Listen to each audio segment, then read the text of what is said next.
اس آیت میں پہلے تو ایک بہت بڑی خوشخبری ہے، اور یہ قرآن مجید میں کئی دفعہ آیا ہے یہ مضمون، لا یکلف اللہ نفسا الا وسعها، اللہ تعالیٰ ذمہ دار نہیں ٹھہرائے گا کسی بھی جان کو مگر اس کی وسعت کے مطابق، یعنی اللہ تعالیٰ کے ہاں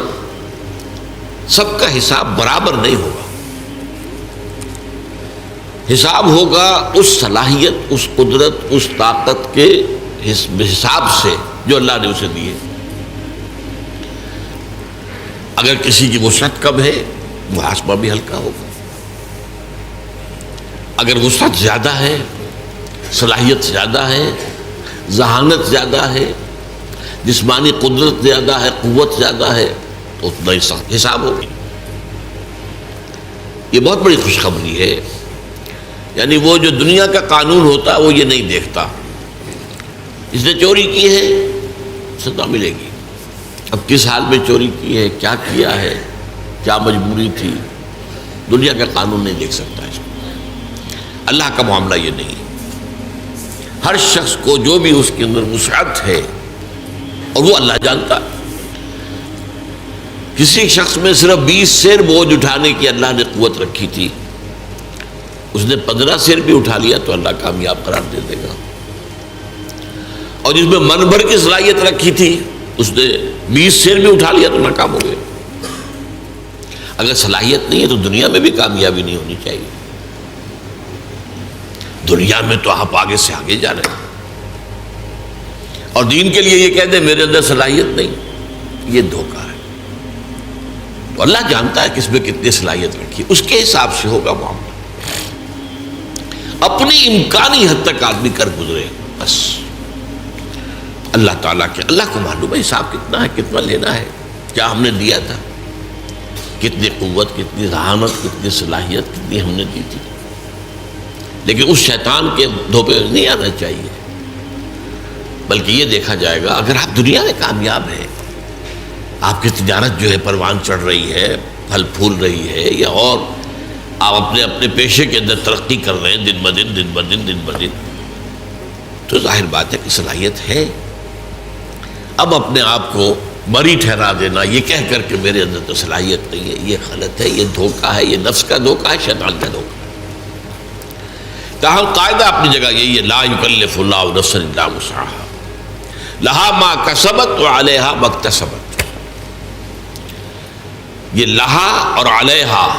یہ میں نے بارہا آپ کو بتایا ہے کہ لام آتا ہے تو کسی کے حق میں جانے والی بات،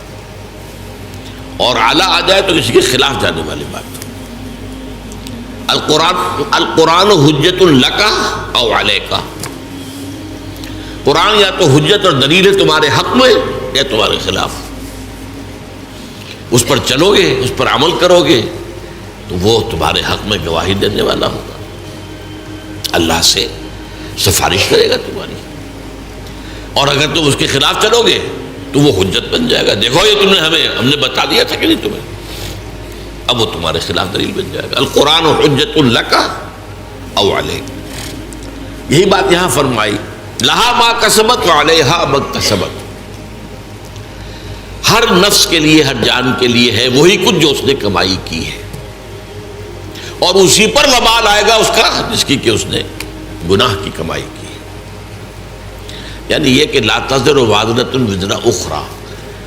کوئی اور کسی اور کا بوجھ نہیں اٹھا سکے گا، نہ باپ بیٹے کا بوجھ اٹھا سکے گا، نہ بیٹا باپ کا، نہ شوہر بیوی کا، نہ بیوی شوہر کا، ہر ایک کو اپنا بوجھ خود اٹھانا، لا تزر وازرۃ وزر اخری۔ تو لا یکلف اللہ نفسا الا وسعها لہا ما کسبت وعلیہا ما اکتسبت۔ اب اس کے بعد ایک دعا تلقین کی گئی ہے، ربنا لا تؤاخذنا ان نسینا او اخطانا، اے رب ہمارا مواخذہ مت کیجو اس پر اگر ہم بھول جائیں یا خطا ہو جائے۔ خطا کسے کہتے ہیں؟ بھول جانا تو واضح سی بات ہے، خطا اسے کہتے ہیں کہ ایک آپ نشانہ لگا رہے تھے، وہ نشانہ خطا ہو گیا، آپ نے تو نشانہ لگایا ہے لیکن وہ خطا ہو گیا، تو جو خطا ہو جائے اے اللہ اس پر ہم سے مواخذہ نہ کیجیے۔ ربنا لا تؤاخذنا ان نسینا او اخطانا ربنا ولا تحمل علینا اصرا کما حملته علی الذین من قبلنا. اور اللہ ہم پر مت ڈالیو وہ بوجھ جو تو نے ہم سے پہلوں پر ڈالا. اب یہاں اصل میں اشارہ ہے کہ شریعت موسوی بہت سخت تھی، شریعت محمدی کو بہت آسان کیا گیا. شریعت موسوی میں ہمیں معلوم ہے روزہ رات کو سوئے تو شروع، کوئی سحری ویری نہیں، اب روزہ شروع ہو گیا، اب اگلی غروب تک روزہ چلے گا. ہمارے لیے یہ ہے کہ سحری ہے، طلوع فجر سے پہلے پہلے کھاؤ پیو، آسانی کرتی ہے. ان کے لیے سختی تھی، یوم سبت مطلقاً حرام، کوئی کام نہیں کر سکتے دنیا کا پورے دن، جمعے کی رات سے شروع ہو کر اور پھر ہفتے کے غروب تک 24 گھنٹے کا سبت ہوتا ہے. اور جو لوگ یہودی آج بھی جو پریکٹسنگ یہودی ہے وہ اس پر عمل کرتے ہیں، اپنے ٹیلی فون بھی ڈسکنیکٹ کر دیتے ہیں، کچھ نہ ٹیلی فون سنیں گے نہ ٹیلی فون کریں گے، کوئی کام دنیا کا کوئی کام، بس عبادت کرو، تورات پڑھو، وہ جو بھی اور کوئی ان کے ہاں عبادت کا طریقہ ہے نوافل ادا کرو، بس یہ کوئی کام دنیا کا نہیں. اور ایک ہیلا کر کے اصحاب السبت نے، آپ کو معلوم ہے سورہ اعراف میں آیا ہے، تو جو ہیلا کیا تھا اس کے بعد بڑا سخت عذاب آیا ان پر، انہیں بندروں کی شکل میں بنا دیا گیا، کونوا قردۃ خاسئین، ان کی شکلیں بدل دی گئی. بس تو اس لیے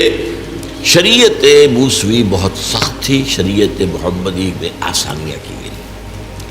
اور اصول بھی حضور نے فرمایا یسروا ولا تعسروا، بھائی لوگوں کے لیے آسانی پیدا کیا کرو، سختی نہ کیا کرو. عام طور پر ہمارے ہاں رویہ کیا ہے، آپ کو تو سخت سے سخت بات کا فتویٰ دیں گے، اور خود انہیں معلوم ہے کتاب الحیل کس طرح ہیلے سے بچا جا سکتا ہے، خود ہیلوں پر عمل کریں. یہ عام ہے. ہونا یہ چاہیے کہ آپ اپنے لیے زیادہ سے زیادہ سختی کر لیں، دوسروں کے لیے آسانی، جو بھی شریعت کے اندر وہ گنجائش نکل سکتی ہے وہ نکال کر دکھائیں. یرید اللہ بکم الیسر ولا یرید بکم العسر، اللہ تو تمہارے ساتھ آسانی چاہتا، سختی نہیں چاہتا. یہ بھی روزے کے حکم کے سلسلے میں یہ الفاظ آئے ہیں سورہ